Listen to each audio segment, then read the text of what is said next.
Baik, assalamualaikum warahmatullahi wabarakatuh.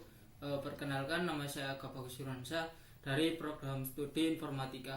Di dalam video ini saya akan membahas soal atau menjawab soal ujian akhir semester 2. Soal pertanyaan ini adalah tentang mata kuliah MSc atau Manajemen Sistem Informasi. Jadi soal ini mempunyai konsep yaitu instansi rumah sakit. Di situ saya sebagai CEO atau pengambil keputusan. Oke, next. Langsung saja ke soal.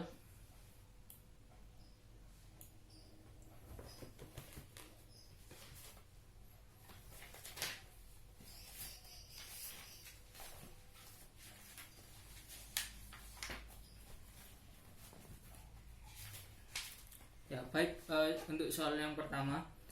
Jika kalian adalah kepala pada level jabatan kalian, user level seperti apakah yang akan kalian buat untuk tempat kalian?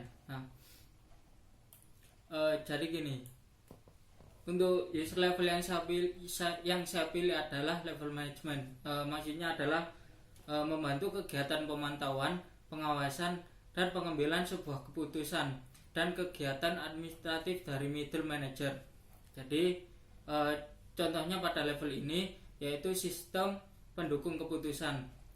Manajemen yang menggabungkan antara data dan model analisis, mutakhir atau peralatan untuk menganalisis data yang mendukung proses pengambilan keputusan, seni terstruktur maupun tidak terstruktur di dalam tersebut itu dapat beberapa bagian.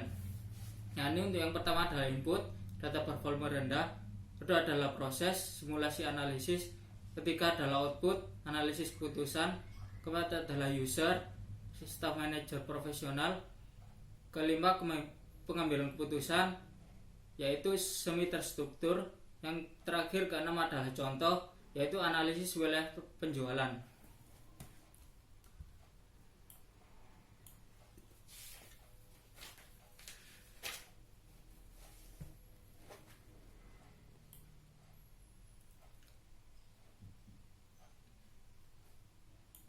Baik, untuk soal yang nomor kedua, apa yang kalian lakukan bila kalian memiliki anggota yang tidak sesuai dengan ide teknologi yang akan kalian terapkan? Jadi gini, misalkan saya membuat ide teknologi atau aplikasi, yaitu yang namanya Halodoc. Aplikasi tersebut itu bisa digunakan untuk berkonsultasi dengan dokter tanpa langsung datang di puskesmas atau rumah sakit. Dari ide tersebut ada anggota atau pegawai yang mempunyai ide teknologi, yaitu pembayaran berobat virtual atau digital di dalam aplikasi tersebut. Dan untuk pembayaran secara virtual itu dihilangkan. Nah, di situ saya sebagai CEO atau pengambil sebuah keputusan, maka dengan ide tersebut itu perlu dievaluasi. Kenapa kok dievaluasi? Misalkan ada orang yang tidak bisa menggunakan ponsel misalnya, maka otomatis dia tidak bisa membayar dengan cara virtual, maka dia harus membayar dengan tunai. Nah, jadi dengan demikian masalah biaya atau pembayaran berobat via tunai itu tidak perlu dihilangkan. Nah, jadi itulah permasalahannya yang perlu dievaluasi.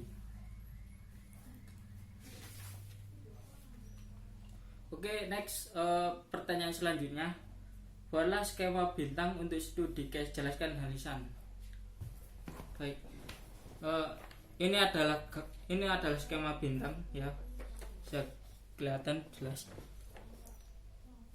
Nah, jadi ini di tengah ada kotak, terus ini ada klaim dan juga pembayaran, nomor klaim, yang ketiga nomor antrian, tanggal klaim, tanggal layanan, jumlah biaya, dan juga unit layanan. Dan di atas ini juga ada pasien, dokter, dan juga layanan. Nah, di sebelah bawah pasien ini ada nama pasien, alamat, umur, jenis kelamin, dan juga asuransi.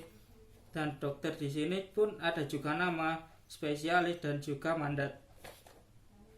Dan di bawah layanan ini itu ada kode layanan, deskripsi layanan, dan juga kode kategori. Iya, kategori. Terus di bawah sini ada pembayaran, terus periode waktu. Nah, di bawah sini itu ada nama, alamat, dan juga nomor telepon. Di di bawah periode waktu itu ada tanggal klaim, tahun, dan bulan, dan juga minggu. Nah, semuanya sudah jelas ya. Ya itulah jawaban dari pertanyaan. Itulah jawaban saya dari pertanyaan tersebut, MSI. Cukup saya akhiri. Jadi apabila ada kesalahan tutur kata dari saya mohon maaf sebesar-besarnya. Terima kasih. Saya akhiri. Wassalamualaikum warahmatullahi wabarakatuh.